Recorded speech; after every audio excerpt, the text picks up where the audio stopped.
Welcome, everyone. So happy that you could join me today on this live stream. And this wasn't originally going to be the topic that I was going to be doing today. I really didn't know what I was going to be doing. And then all of a sudden, it became apparent to me that, I think I need to talk a little bit about this topic here of I will bless those who bless you. And what does it mean to bless Israel? I hear that a lot, that we need to be blessing Israel. And what does that mean? Where does that come from in the Bible? And there is so much confusion about who exactly is Israel and what does this have to do with the end times? There's so much confusion, so many cobwebs, so much smoke and mirrors. It's really hard to be able to, pin down exactly what does the Bible say about this stuff? What is, God's communication to us through his word? And to me, that's the bottom line for really everything is what does God say in his word? What does God say in his word? And then looking for confirmation through the body of Christ and through the ministry of the Holy Spirit and all of that. So we're going to be doing a little bit of a Bible study today. I'm going to be trying to, like I said, sweep away the cobwebs of confusion surrounding Israel. Who and what exactly are we talking about with Israel? What is the passage where people get some of these ideas that they have? And then what practically, what should be our response to the things that we see happening in the Middle East, specifically with is the nation state of Israel and Iran and all the different things that we see happening there. So, one of the video series that I've done recently that should be kind of a companion to this is the sons of God from Genesis to Revelation, because in that video I talk about um, how in the end God has a plan for Israel, the nation, the people, descendants of Abraham, all of that, where Israel will eventually end up in the place that God had intended for them right from the very start. So let's take a look at. I have a question here that sister subscriber. I'm not going to name her, but it's sort of a compilation of a bunch of questions and comments that I've gotten, um, and emails. And so it was like, yeah, we need to talk about this. We really do need to talk about this. So here's the question: Can can Brenda, can you describe exactly what is Israel, or who is Israel? There's so much talk today with everything that's going on over there with regard to the Middle East. And the question, should the United States stand with Israel, since there's a verse in the Bible that states that those who bless her shall be blessed and those that curse her shall be cursed? Okay, so we're going to actually go back and look at that passage here in a minute. But what I want to do first is actually talk about that word, Israel, because there are a lot of definitions for who or what or where is Israel. Very important. So I've just got a list here that I've made, and it's probably not exhaustive. And by the way, these are my thoughts. These are my ideas. Okay. And you don't have to agree with me. You don't have to buy into anything I'm saying.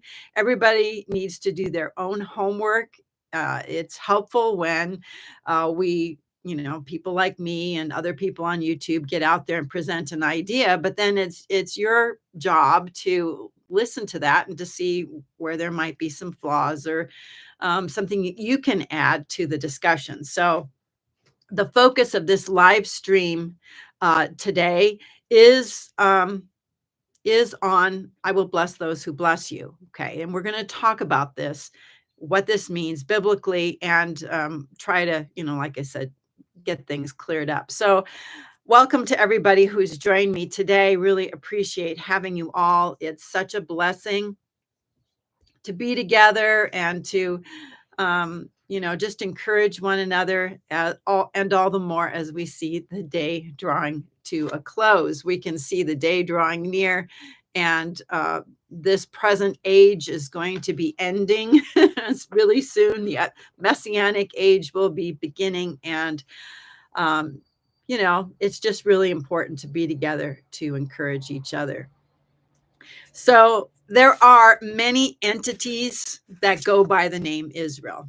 All right. And I'm going to just point out what some of these are. But because there's more than one meaning for that word or that name or that place called Israel, and because most people are generally ignorant concerning like history, including Bible history, or their understanding of the scriptures, what is the Bible talking about when it talks about these things? There just is a lot of confusion and a lot of conflation. Okay. To conflate means to take two different things and put them together as though they were a single thing or a single idea. So the first Israel in the Bible is actually a person. Okay. This is, he has another name. His name is Jacob.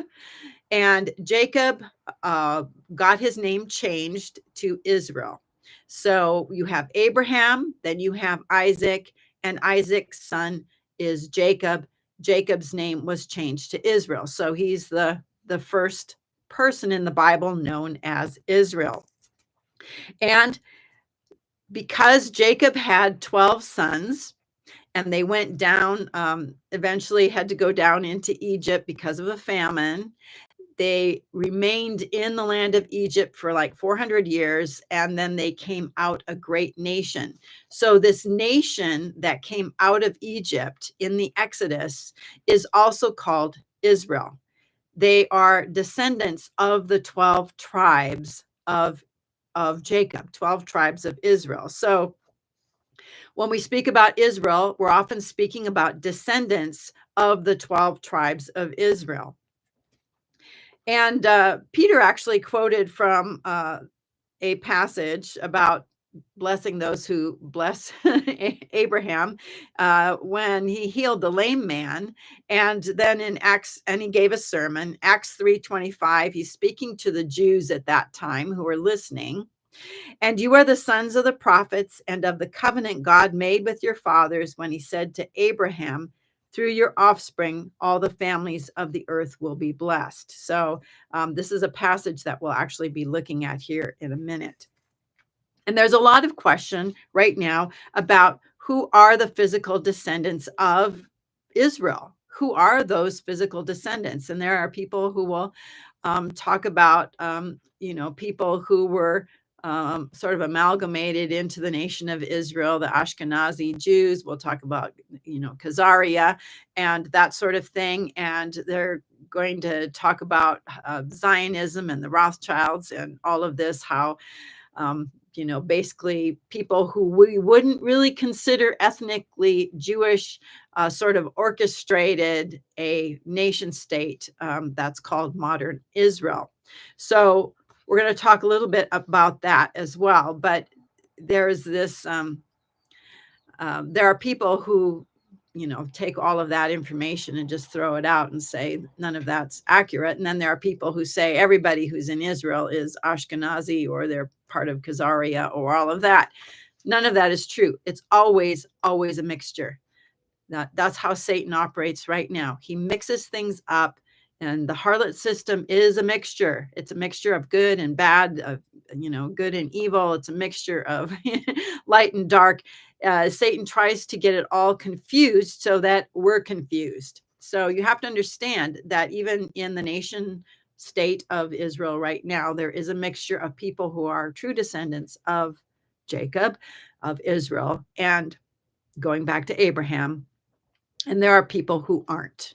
Okay. But it's also important to understand that even non-genetically linked people can be absorbed into the nation of Israel. So we have, for example, Rahab. She wasn't, one of the 12 tribes, but she was absorbed into that nation. So was Bathsheba. So was Ruth. So a lot of times what happens is people want to get real technical about all this stuff. Well, God isn't as technical as we are sometimes. And he says, you want to be a part of what I'm doing, you can be a part of this. All right. And actually, Rahab and Bathsheba and Ruth and Tamar, all of them non-Jewish people, are all in the lineage of Christ. And you can read about that in the genealogy in Matthew chapter 1. All right. So not only do we have natural descendants of Abraham, and we're going to be looking at this more closely, and Israel, we also have spiritual descendants of Abraham, and he is the man through whom all the nations of the world would be blessed. We're going to look at this in a minute. Okay. We're going to have a Bible study on this. Now, it's important to understand that God has promises that he's made to natural nation state of Israel that are earthly promises that will be fulfilled on a literal earth. And God has made spiritual promises through Abraham, Isaac, and Jacob, through the nation of Israel, through whom the Messiah came. And the spiritual promises that God has made are going to be fulfilled spiritually as well, but they're not the same. Okay. Earthly promises are earthly promises, spiritual promises are spiritual promises.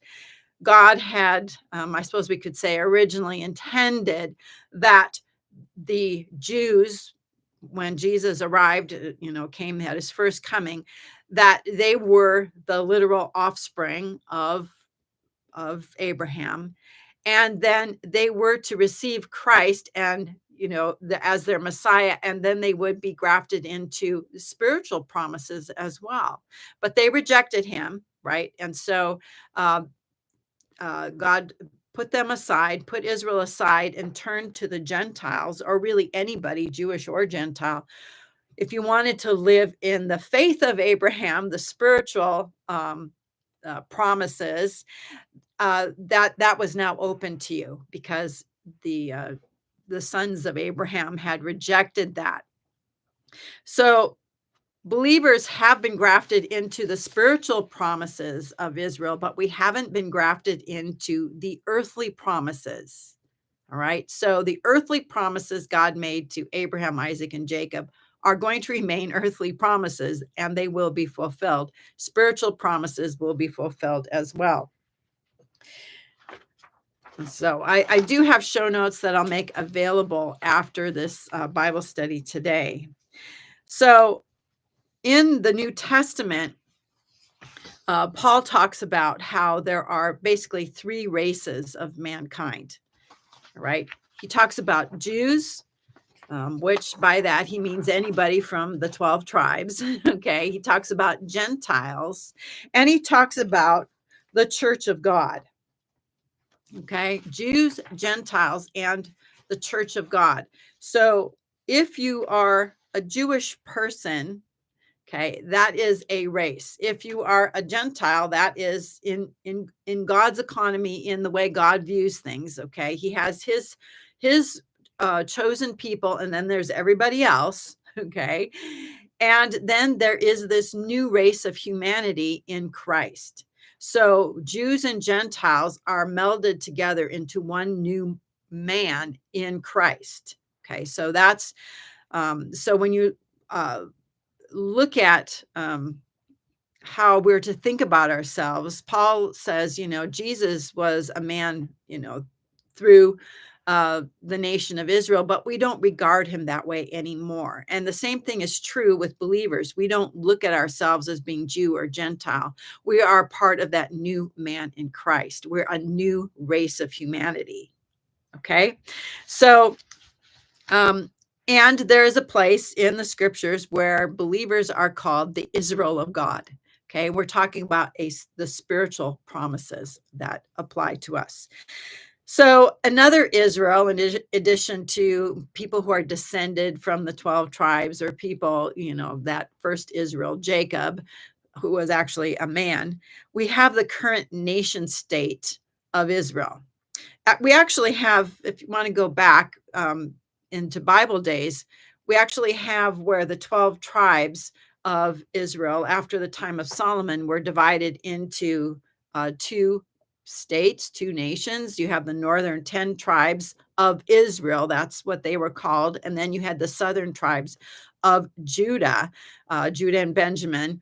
Sort of melded together. And then they had the temple there in Jerusalem, which is a part of Judah. So people in the northern tribes would have to actually go to this other country now, who was ruled by another king, and to visit in the temple. So they didn't do that. So they didn't, the king up in Israel, the northern 10 tribes, decided to set up some kind of idol worship, golden calf worship, and to keep their, his people from going down into Judah and worshiping the true God at the temple there. And eventually, because of their idolatry, Assyria came in and took out a lot of the people, imported some of their people who intermarried with the people, some of the poorest people from those 10 tribes who were left there, intermarried with them. And that's where you get the Samaritans. So they're these kind of half breeds here. So that's another definition for Israel, is the northern 10 tribes. Okay, so now we get to the current era, and we've got this nation state of Israel, which this is where a lot of people will get mad at me, but this current nation state of Israel is a nation like other nations in the world, which is what they wanted to be here. And I'm going to read a quote here in just a minute. They want to be like the nations of the world. Okay, that never goes well if you're Israel. You were called to be distinct, you were called to be different. And if you want to be like the nations of the world, that's going to get you into trouble. So, in fact, the current nation state of Israel is actually part of what I call the harlot system. Okay, remember, Mystery Babylon actually takes us all the way back to Babel. Okay, remember Babylon and Babel, they're the same thing, same. And when and these people wanted to make a name for themselves, right? We'll build a city, we'll build a tower, we'll make a name for ourselves. And God saw that, and he said, if this goes on like this, nothing they do will be impossible for them. So he confused their languages, and everybody spread out all over the world. Okay. They took Babel with them. They took the values of Babel. Let's make a name for ourselves. Let's be top dog. They took that, and everything else, the Babylonian religion, everything about Babel, they took with them all over the world. This is why the harlot is seated on many waters. Okay, she's not a city, she's all the cities of the world that subscribe to Babylon, to those ideals, and to that what that means. So when the nation state of Israel came back into the land, and they were formed in there was a UN resolution. Actually, you go back to political Zionism, which we'll look at here in a minute. But the goal was for Israel to become a nation like all the other nations of the world. Okay, not good if you're Israel. Okay.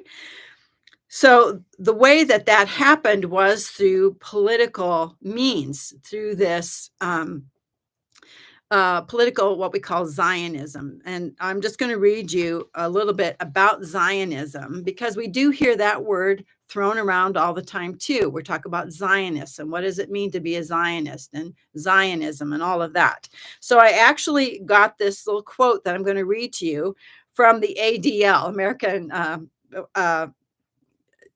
whatever. I'm going to leave the link for it. Okay. So, what is known as modern Zionism emerged from the mid 19th century in tandem with the rise of nation state and widespread national liberation movements across Europe. Okay. So, this was a thing now, getting rid of the whole empire thing and having nation states emerge. Okay, in the case of the Jews, it was also in response to a long history of intense anti-Jewish hatred, persecution, and discrimination in countries and societies across the world where the Jews lived, including in Europe, the Middle East, and North Africa. Its advocates, that is, the advocates of political Zionism, believed that a modern Jewish state would provide Jews with a safe haven. Okay, a safe haven from the bigotry and endangerment they suffered perennially as a minority culture among non Jewish majority cultures, and ensure that Jews have the same right to nationhood and self determination as any other people, along with the same protections that are typically afforded to other nations. Zionism was also a cultural and national Renaissance movement which sought to enable the Jewish people to revive their language, Hebrew, and establish self determination over their traditions, culture, religion, and education. Okay, so because of this Zionist movement, which began, like it said, in toward the late or mid and late 19th century, that is the 1800s, this was a movement, and a lot of people will go, "Oh, because the Rothschilds were involved in that," and different people that we associate with uh, people who aren't very good, people who've got ulterior motives, we assume that whatever they did or the results of whatever they did was not part of God's economy. Okay, you have to understand God only has evil people to work with. He only has sinners to work with. And the people who float to the top in terms of control are usually very wicked people. And those are the people whom God uses. Okay, he used Nebuchadnezzar. All right. He used the king of Assyria. He uses Pharaoh. He uses wicked people to achieve his purposes. So that does not negate what God did in actually regathering people to a land so they could live in peace, okay, where they're the majority culture. Okay, that's what political Zionism did when it helped. Yeah, I don't want to say it helped. God actually used them to establish people, this state in the land. Is this a godly nation? No, no. They're like all the other nations of the world. They have their own agenda, and the fact is they want to be like all the other nations. Like I said, not good if you're God's chosen people. God has actually ordained that this is a nation that will not cease to exist ever.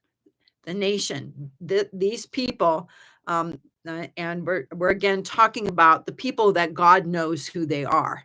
Okay, are going to they have to come back into the land because into the land of Israel. Because when the abomination of desolation occurs, and it will occur, that is when the people who are part of the real Israel, whoever that is, God knows, are going to go into the wilderness and be kept safe there. They are the people that are eventually going to be the foundation for the millennial reign of Christ. They are real, okay? They're real. They're real people of Israel. And then, but they have to get into the land. How do they get there? Well, God has orchestrated that the nations of the world and the people who think they're running the show, he even uses harlot people. People are part of that Babylonian harlot system to do his will. Okay? This is one of those great mysteries. This is amazing. God uses these the intentions of people who have other agendas, alternative agendas, and he uses them to do his will. All right. So, and finally, in, people don't really talk about religious Israel. We talk about Judaism, which is a slightly different word. But people, when you mention Israel, people will often think of religious Judaism. Okay, they think of the temple, they think of the feasts and the traditions and all of that. And so they think of the religion that's associated with the people of Israel. All right. So now I want to look at the passage that people use to say that we have to agree with everything Israel is doing, that we have to like bless them. we're going to look at the passage. There's really only one passage that talks about blessing and cursing. There's passages that talk about Israel being the apple of God's eye. We're not looking at that one today. We're looking at the one that talks um, about this blessing part. But most people, when they're referring back to this blessing, um, misquote it. They don't actually quote it correctly. And you got to look at what it's really saying. What is it really, really saying? This is found in Genesis 12, verses 2 and 3. All right. And I'm going to read the passage and then I'm going to give you the context. Okay. This is what God said. He said it to Abraham. I will make you into a great nation, and I will bless you, and I will make your name great, so that you will be a blessing. I will bless those who bless you, and curse those who curse you, and all the families of the earth will be blessed through you. So, like all good Bereans, we need to actually look at this passage, look at it in its context, and see what is it really, really saying. Okay. So the context here is this passage in Genesis 12. God has called Abraham out of Ur of the Chaldees. God told him, leave your father and go to a land that I'll show you. They went along the trade route, which ended up in Haran. Okay. And actually, Abram at the time brought his father and his nephew Lot with him, and he was actually told to leave his father. But anyway, he waits till his dad dies, and then God says, you need to go into the land that I'm going to show you. And so Abram does. And when Abram gets there, this is what God says. He says, I've got some promises I'm going to make you. I'm paraphrasing here in telling the story. But by faith, Abraham left Ur. He left the big city. He left, whatever he had there and, extended family and so on. And he went into this land that he didn't even know where he was going. And once he got there, I mean, he did it all by faith. Okay. Abram did this by faith.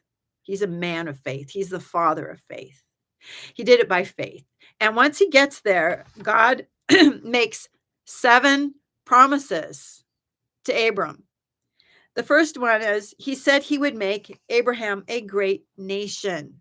Okay, he would make of him a great nation. And of course, that is the nation of Israel. Okay, the descendants of Abraham, Isaac, and Jacob went down into Israel, came out of Israel a great nation. Okay, great by God's estimation.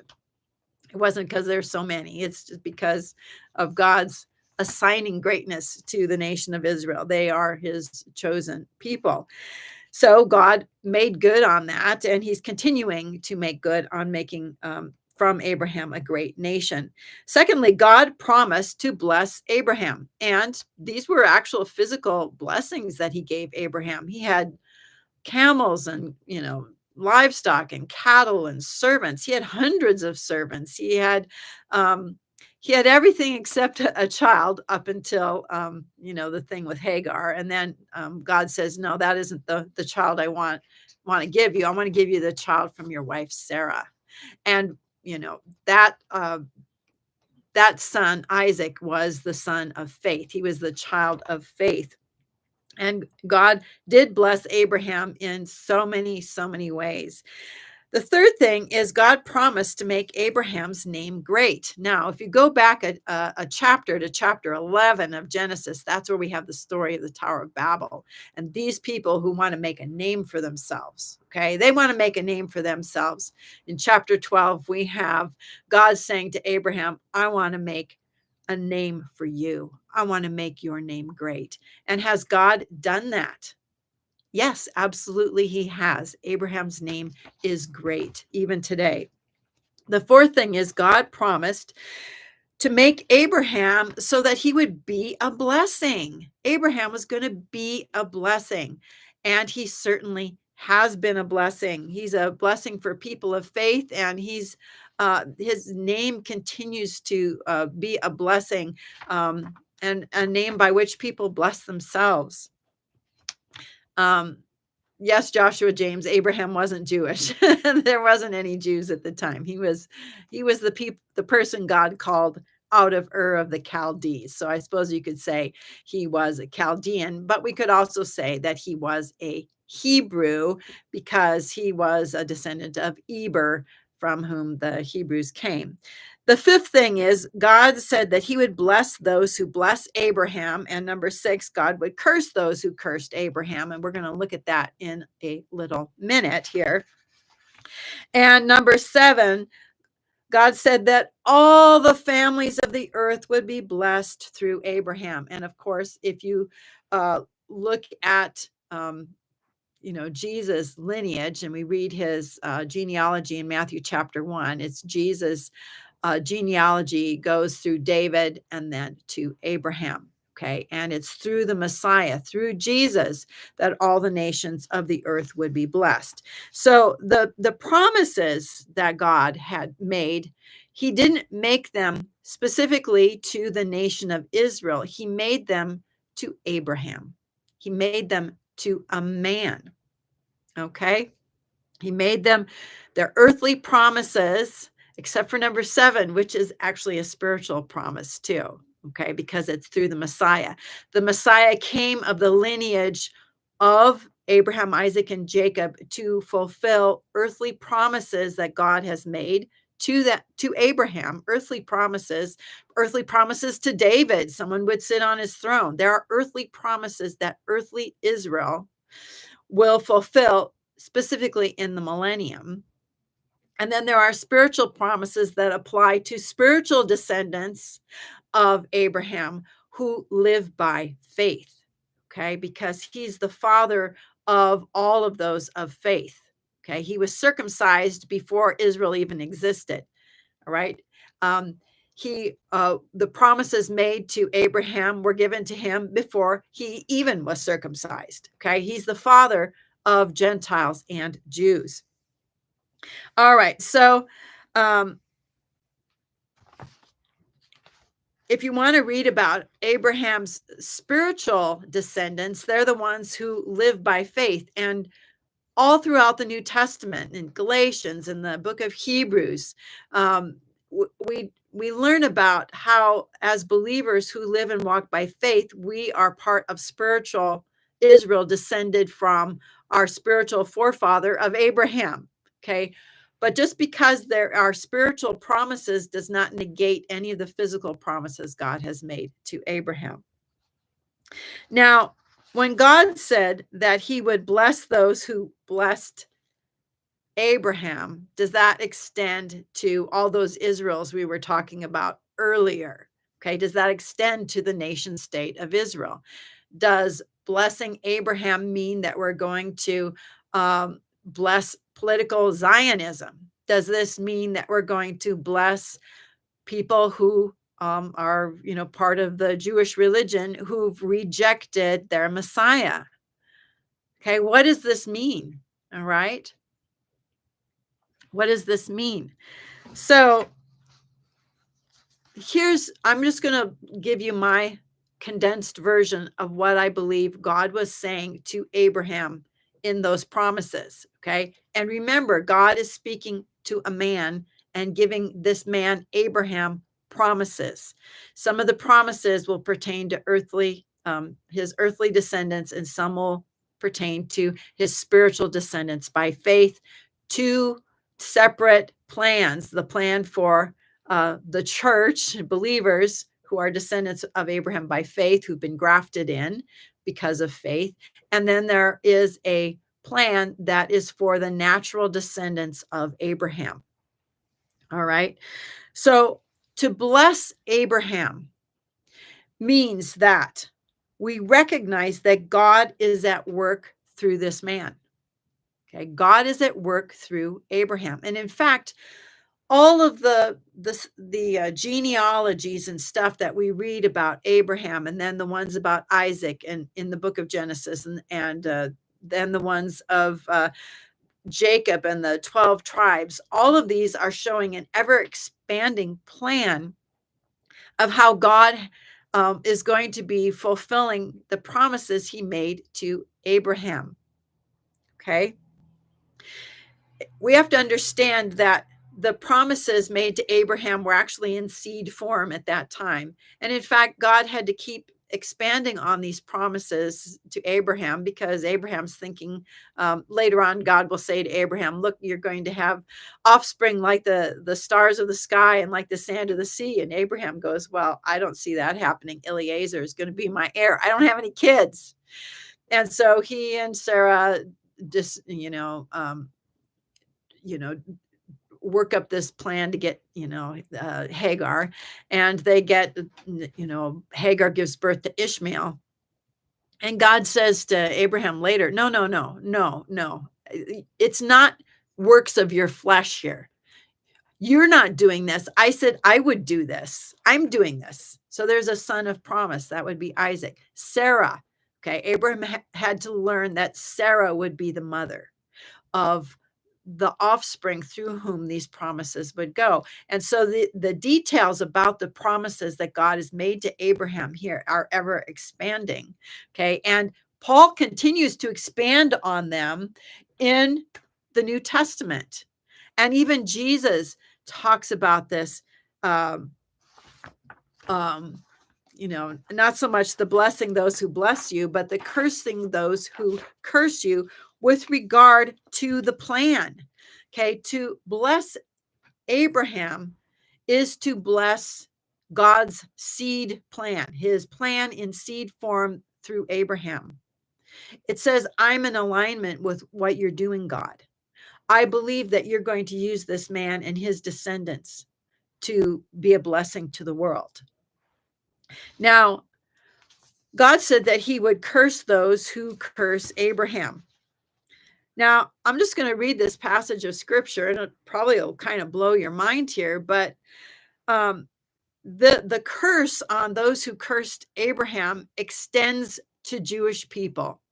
Okay. Jewish people who do not believe in the Messiah are under a curse. And you go, what? What? What does that, Okay, let's look at what Jesus had to say in John 8, verses 37 through 40. And what we're going to see is that cursing Abraham has nothing to do with speaking ill of the nation of Israel, which some people have made, they've conflated that. It's rejecting the plan that God set in motion through Abraham, especially as it pertains to the Messiah. So John 8, 37 through 40, Jesus is talking to the Jews, and he says, I know you're offspring of Abraham. Okay. Yet you seek to kill me because my words find no place in you. I speak what I've seen with my father, and you do what you have heard from your father. And they answered him, Abraham is our father. Okay, so they're descendants of Abraham, right? And Jesus said to them, well, if you were Abraham's children, you would be doing the works Abraham did. But now you seek to kill me, a man who's told you the truth I heard from God. This is not what Abraham did. This is not what Abraham did. Okay, so because of the Jews' rejection of Christ at his first coming, they were cursed. They went under a curse. Why? They were natural descendants, right? They were, but they didn't buy into the plan. Okay, they didn't see Jesus as being part of the plan, that plan in seed form that would evolve into the Messiah's first coming and his second coming. And the book of Daniel, Daniel chapter 9, prophesied that the Jews would reject their Messiah. Romans 9, 6 and 7. But it's not as though the word of God had failed, for not all who are descended from Israel belong to Israel. And not all are children of Abraham because they are his offspring, but through Isaac shall your offspring be named. So, spiritually speaking, people who are people of faith are spiritual descendants of Abraham grafted into the root of that olive tree, and the root is the faith of Abraham. All right. But there are people of natural descendants, like these people Jesus was talking to. Okay. They were branches that were, broken off. They could be grafted back in again. Okay. And that's what Paul says is going to eventually happen. They're going to be grafted back in again. And um, all the families of the earth would be blessed through Abraham. That is specifically through Abraham's seed, who is Christ. All right. Matthew 1:1. This is the record of the genealogy of Jesus Christ, the son of David, the son of Abraham. And Isaiah 49:6 talks about how all the nations of the earth are going to be blessed. Uh, he says, "It is not enough for you to be my servant, to raise up the tribes of Jacob, and to restore the protected ones of Israel. I will also make you a light for the nations, to bring my salvation to the ends of the earth." So the bottom line for me, anyway, is that the passage in Genesis 12:12, where people say, you need to bless Israel, and whatever that means, the nation state, Zionism, the person, also known as Jacob, uh, the northern 10 tribes. I mean, what are we talking about here? Okay. It doesn't say that. Okay. It doesn't say to bless Israel. It says we're blessing Abraham, and we're blessing what God is going to be doing and what he has done through the man Abraham. Okay. That extends out into the whole world, because it's through Messiah that all the nations of the earth will be blessed, as well as the nation of Israel. It talks about here the tribes of Jacob, and to restore the protected ones of Israel. And God does have an earthly plan for the descendants of Abraham, and he has a spiritual plan for believers. Okay. Ultimately, if you've watched that video I did where I talked about the sons of God from Genesis through Revelation, ultimately in Revelation 22, the the servants of God who have the God's name written on their forehead, that's Israel. Okay. Those are the people who stood firm, or who will stand firm, when Satan is released at the end of the millennium and deceives the nations, deceives everybody on earth to come up against Jerusalem, the beloved city. Who is standing firm at the very end there, at the very, very end?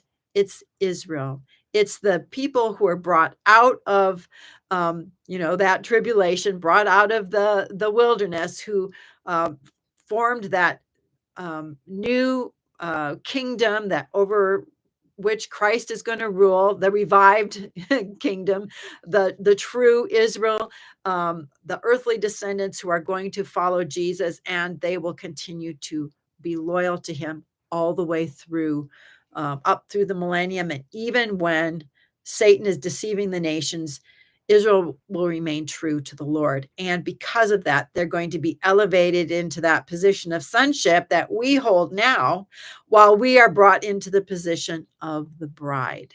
Okay. So we're just a placeholder right now for Israel. We're the placeholder, but eventually we're going to step out of being a placeholder, and Israel will move into that place that we're holding right now.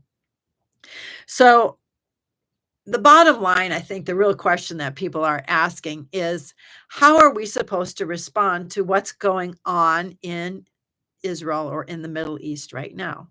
Well, like I said earlier, this current nation state of Israel is is not going to last. It's not the kingdom that Christ is going to usher in. Okay, it's a its values are like the nations of the world. Um, it's corrupt. It's got its own agenda. It doesn't have God's agenda at heart. It's rejected Christ. Um, there's nothing about it that even, vaguely smells of the fragrance of Christ, or the aroma of how God does things. But God is going to use that. Okay, that doesn't negate that this is something, Israel being in the land is part of God's plan. It most certainly is, and God uses evil people to do this. That's the amazing thing.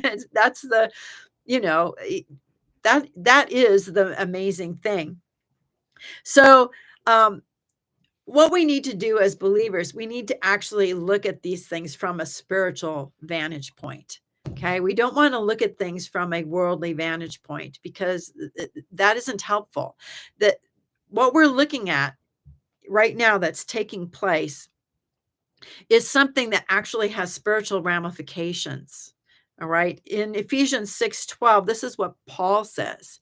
He says, our struggle isn't against flesh and blood, but against rulers, authorities, against the powers of this world's darkness, and against spiritual forces of evil in the heavenly realms. Okay, this is spiritual, folks. This has spiritual origins. There are battles taking place in the spiritual realm that we can't see. Uh, what's happening up there, but we can see the ramifications here on earth. There is a spiritual prince of Persia who has authority over certain uh, territories and domains. We have Michael, who is the prince over God's people, Israel. This is a spiritual battle, and the weapons of our warfare are not spiritual. And our thoughts about this stuff shouldn't be carnal either. We need to think about these things spiritually from a spiritual vantage point. So here's the second thing I want you to understand is that Israel never needs to fight for its survival. Okay. Now, the people back in Jesus' day, they believed that they would never have to fight for their survival. They thought they have the temple, they have the whatever, the sacrifices. They came out of Babylon. They haven't rejected Christ, since then. Or not Christ, they hadn't rejected Yahweh. They've tried to stay true. They built up hedges around the law and all of that so that they wouldn't ever, stumble due to idolatry. Well, the temple eventually became their idol. That's what Stephen says basically in his sermon. I think it's in Acts chapter 7.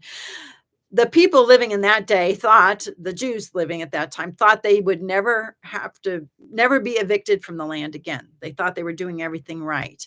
And because though they rejected Christ, they went into exile.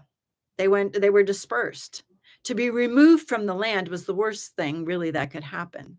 For someone to be excommunicated from Israel, to not have an inheritance in Israel, worst thing that could ever happen, right? And the worst thing that could ever happen to the Jews happened to them in 70 AD. And then they were gathered out of their graves, the nations that they'd been scattered to, and brought to the land for God's purposes. Okay. And Israel is going to survive. As long as there's a sun and moon and stars, which there will be even in the new heavens and the new earth, because there's leaves of the tree that are the fruit of the tree. There's new fruit every month. Okay. In order to have a month, you have to have a sun and a moon. Okay. The city doesn't need the light of the sun or the moon, but that doesn't say that the new earth won't have a sun or a moon. Just they won't need the light in the city of Jerusalem. So Israel is always going to exist. These promises God made to Abraham are for forever. And God has personally guaranteed that they will survive. Now, if you use carnal weapons, rather than spiritual weapons, well, you're going to end up in not a good way. Okay. And right now, basically what Israel has done in asking the assistance of the United States and all of that is basically they've done the equivalent of, calling for Egypt to help them back in Bible days. They're not trusting the Lord. Now that isn't, their lack of trust in the Lord doesn't negate what God is going to do. Okay. God is still going to preserve them because of his promises to Abraham. All right. God has not, however, guaranteed the survival of the present nation state of Israel. Okay. The way it's operating right now, it's going to be destroyed. It has to be in order for Christ to usher in the millennial kingdom, for him to be a king. You're not going to have the Knesset. Okay. You're not going to have a prime minister. You're not going to have a president. All of that is going to go away. It's all going to go away because it's part of the Babylonian system. Okay. Modern day Israel's setup is part of the whole Babylonian harlot thing. And we know that from the book of Revelation. We know that uh, this angel who comes down in Revelation chapter 18, is verse 1. This angel coming down from heaven, having great authority, and the earth is made bright with his glory. This is Christ. Okay. He is that angel who makes the earth bright with his glory. This is a reference back to Ezekiel. I'm not really sure, maybe Ezekiel 40 or something like that, when it talks about how God is making the earth bright with his glory. Here, Christ is represented as God's messenger, the angel of the Lord. All right. And he saw this angel coming down. The earth was made bright with his glory. He called out with a mighty voice, "Fallen, fallen is Babylon the Great." Go down to verse 4. And I heard another voice from heaven saying, "Come out of her, my people." He's talking to Israel, especially to the remnant. This is when the remnant has to flee into the wilderness. "Lest you take part in her sins, lest you share in her plagues, for her sins are heaped as high as heaven, and God has remembered her iniquities." All right. So, talking about Christ as the angel of the Lord, I want to go back to when Joshua was about to enter the land of Israel. They'd been wandering for 40 years. Moses, had gone up the mountain. Joshua was now the new leader. They were about to enter in and do the battle with Jericho. And so Joshua's out walking. I think he's probably wondering, how is this going to go? And in Joshua 5, verses 13 through 15, we read this.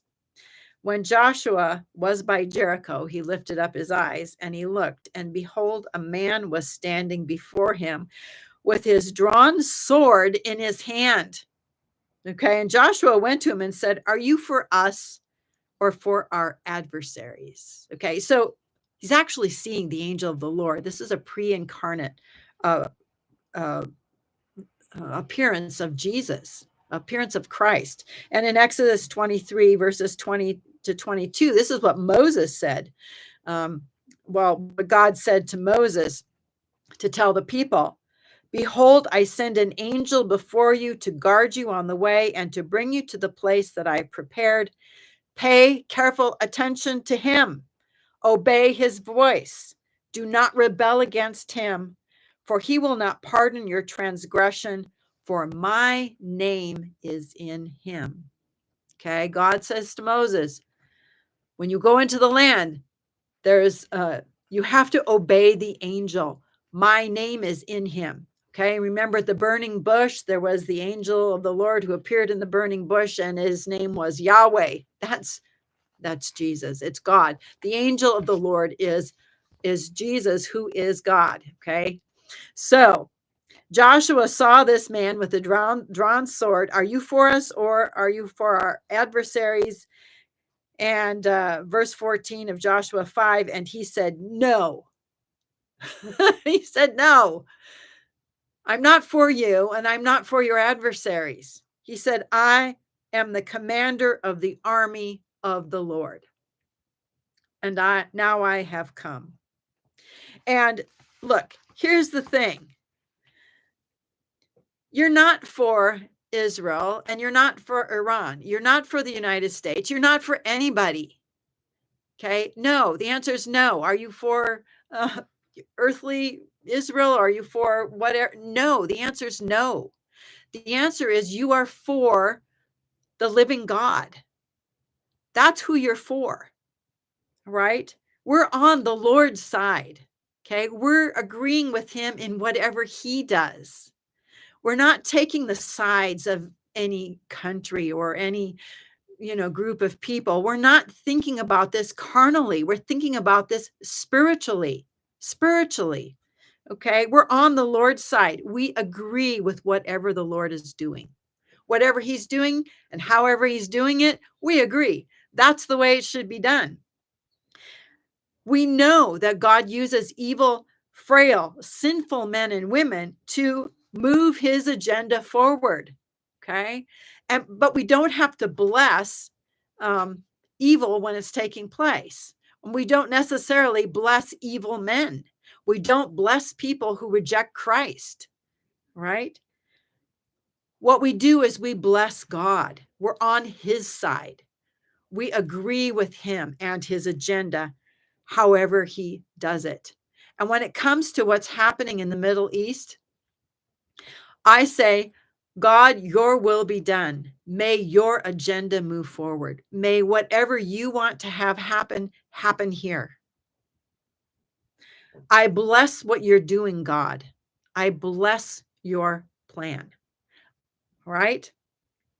So, what we see in Israel right now is a mixture of true and false Jews. Not all of them are descendants of Abraham. And the ones who are descendants from Abraham, they don't believe in Jesus. And so they're not real descendants either at some level. Okay.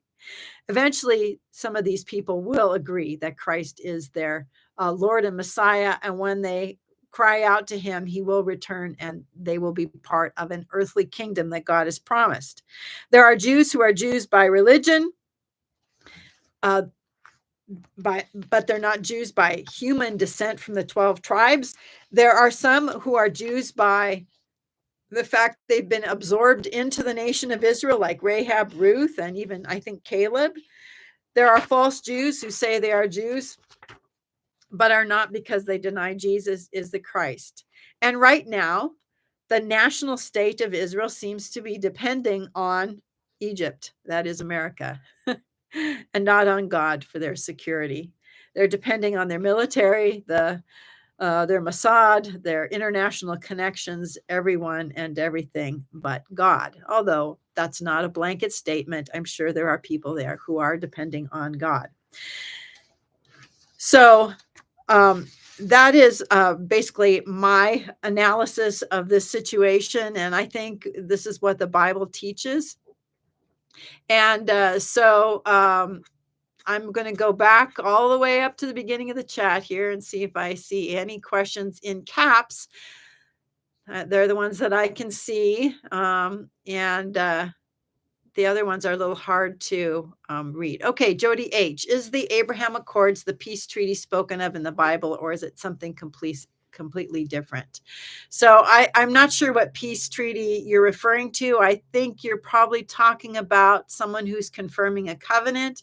If that's the case, then no, the Abraham Accords are not that because Jesus already did that at his first coming.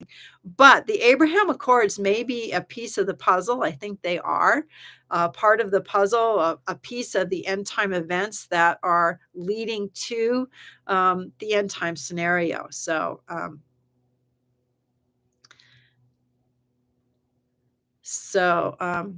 Wayne asked this, Brenda, do you believe the U.S. is now under judgment?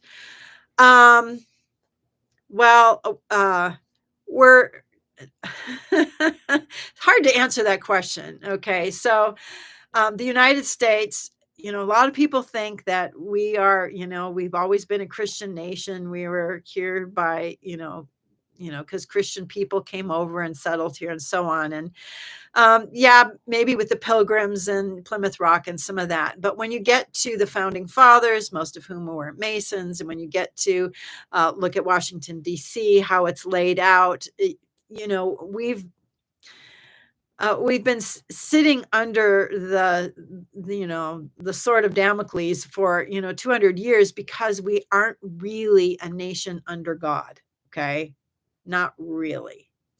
All right. So the fact that we've lasted 200 years, when we've given lip service to the things of God, but not really.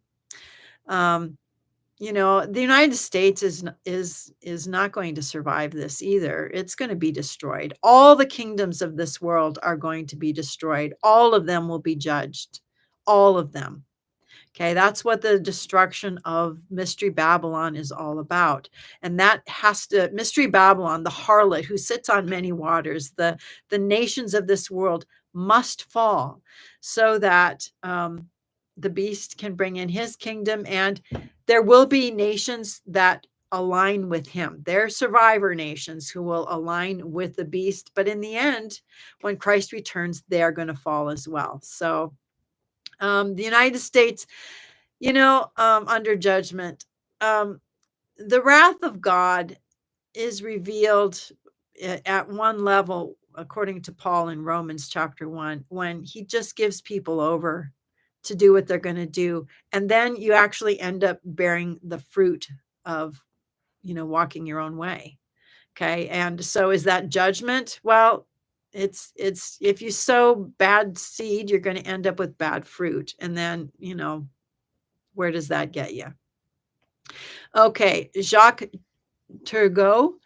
Are the actual Jews of Israel the real Jews? In other words, are they the real people of God? Revelation 2 and 3:9. Okay, the Jews who say they are Jews but are not, but lie and are of the synagogue of Satan.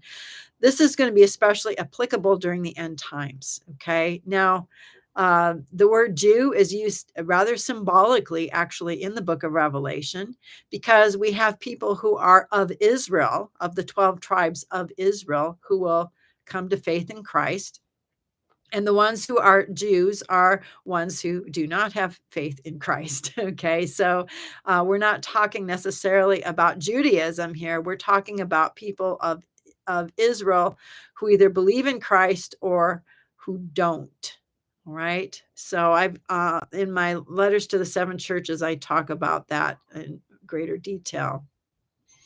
All right. So KH, are Jews non-believing people, Gentiles believing Jews, and pagans non-Jewish?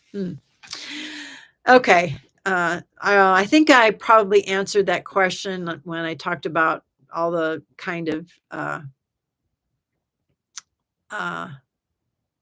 stuff. I wouldn't call pagans non-Jewish. In the Bible, definitions kind of matter. Okay. Jews are people who are descended from Abraham, however you want to look at that, whether they're grafted in to be a part of that group like Rahab and some of those, or okay, so it's actual people. And then Gentiles are all the other people groups of the world. Okay. And that includes pagans. Okay. So pagans are included among Gentiles. Okay. Let's see here. What else we got? I'm just looking for caps here because the other ones are a little too hard to read. Okay. Jacques again asked Brenda. So if I understand correctly, we are all the people of God. I'm not sure. Okay. We are all the people of God, not just the Jews. Okay. If you belong to Christ, you belong to him. Okay. There's a separate destiny for you. You will be part of the bride of Christ. You will be a ruler, a king, and a priest who rules with Christ over earthly Jewish people during the millennium. So, are Christians people of God? Yes, but with a different destiny.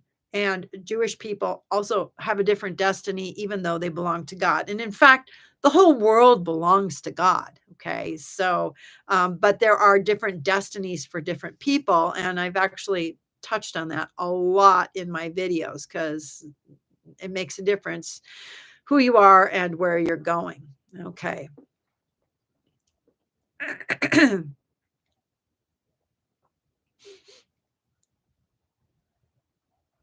All right. So Jesus saves. So Michael is over Gentile believers too. Actually, no. Michael is over God's people, Israel. Okay. He is that angel who is over the nation of Israel. Now, what you need to understand here is once our destiny is actually to be above the angels. Okay, to be above the angels. And we've been given the authority of Christ, which is greater than that of Michael's. Okay, Jesus said, all authority in heaven and on earth has been given to me. Go therefore and make disciples of all nations. So we have delegated authority that's higher than Michael's. All right. And We don't need an angelic prince over us because we're higher up on the organizational chart than they are. Okay, we're higher up than Michael is. All right. All right. Richard asks, are we going to be part of the army with Christ at his second coming, riding horses who have linen robes? If you are called, chosen, and faithful, yes, you will. Okay. All right. All right, Brenda, the people who rejected Jesus as the Messiah were excommunicated from Israel. When will they return? Who are they? Okay, so um okay, so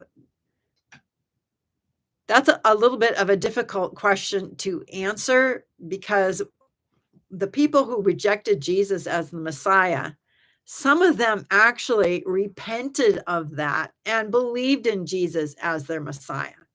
Okay. So they actually became a part of the church. Um, so I'm not really sure how to answer your question. You probably have to reword that in another way. Um, all right, let's see.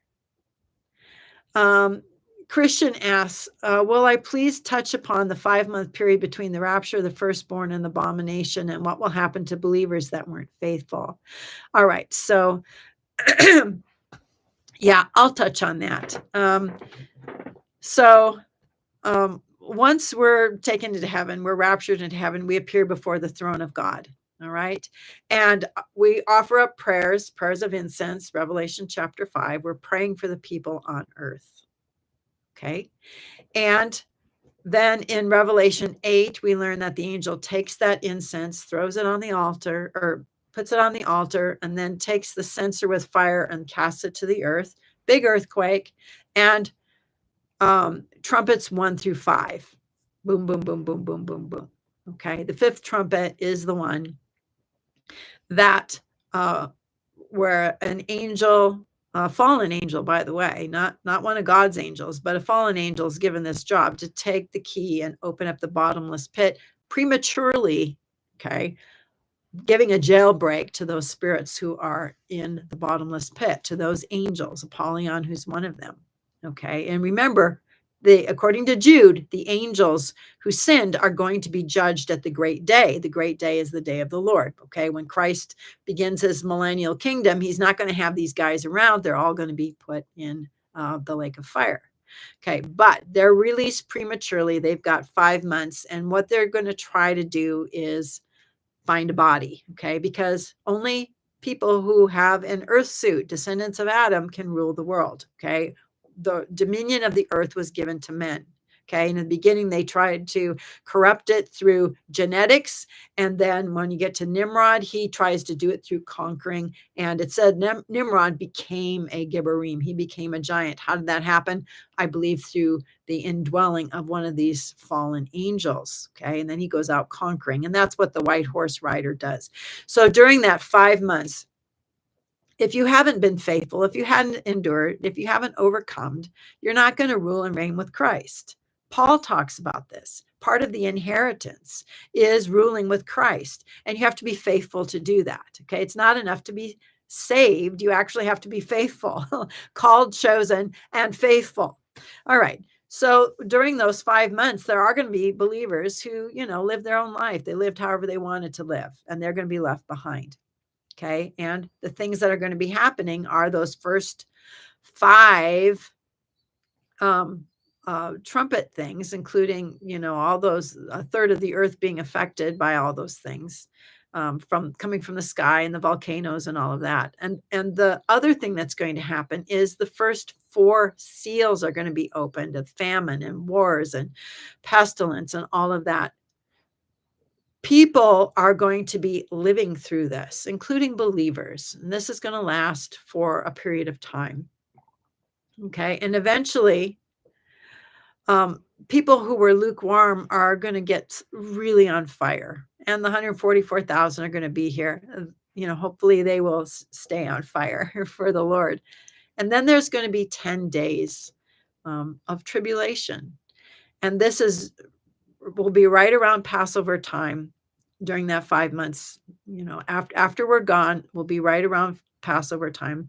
And the harlot system, this present world system that hates Jesus, hates God, hates what's going on with believers, uh, and earth dwellers, those people who aren't really people, the hybrids, the people who say they're people, but they aren't really people. Okay. Their names were never written in the book of life. Okay. That doesn't mean that, okay, they weren't in the book of descendants of Adam. Okay. You have to be in there in order to be saved. Okay.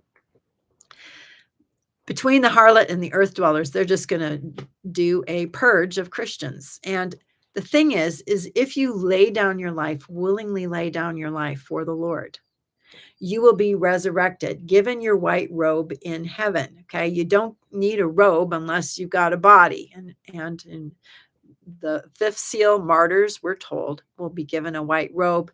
And then we see them standing in their white robes in Revelation 7, a number too big to count, with the palm branches in their hands. They're going to be priests to God for the duration of the millennium. Okay, so what's going to happen is there are people who are going to die from natural causes, people who will die from hunger, people who are going to die as a result of what happens when the wormwood comes to the earth and the waters are poisoned. People are going to die because peace is taken from the earth and violence just ensues, and people are just killing each other randomly because you took their bottle of water or you looked at them funny. They'll just kill you. Okay. Peace will be taken from the earth. That means that right now, even in the world that we're living in, as violent as it is, there is peace here. This is going to be removed from the earth. Removed from the earth. All right. So people are going to be living during those times, and people are just going to die from natural causes and all of that. But here's the thing. If you lay down your life, if you willingly lay down your life, there is a position for you in God's kingdom. Okay. All right. So, yeah. Okay. Okay. So imagine that says, I know Brenda has a PayPal link in the hidden under the description box. Yes, I do have a PayPal link for anybody who wants to do anything. I do that by way of concession. I would have never done that except for a number of people got mad at me and said, there are people who want to give or whatever. And yes, so yes, it's there if anybody wants to use it. I never ask for people to send me money. Please don't send me money. I don't need money. God provides for me. But if the Lord is laying it on your heart, usually what I do is I take that money and I give it to somebody else. So, all right. Christian asks, oh, thank you for clarifying. Yeah. Okay. All right. Okay. I'm not seeing any more questions here. We've gone over almost, it's almost a quarter past the hour. Do want to remind you about my book, Convergence, and it's in Portuguese. And the gentleman who is going to be making it as a book in French, and Anne-Marie was here today, who is one of the team that's translated my book into French. Hopefully next week we'll be able to get that up first week in July. We're working on it. So, okay. Is anything else anybody wants to say here? I realized I just sort of just threw a lot at you, and I know that oh, thank you, Jacques. Actually, the translation is all done. It's all done. It just needs to actually be formatted in a way that the Amazon publishing place can accept it. So, if you're interested in showing up over on my Discord channel, over at a little outpost of heaven, there usually is a time where people talk about this in one of those voice channels, and Rue put the link up there. And So there you have it. Thank you so much for joining me today. I really am blessed, always blessed to have you joining me. And if I didn't get to your question, you can go ahead and put it in the comments section when this video is uploaded by YouTube. Thank you, mods, for being here today. And we'll see you on some other video. I hope you all have a blessed day, evening, nighttime, wherever you are in the world, and we'll see you again. Bye-bye.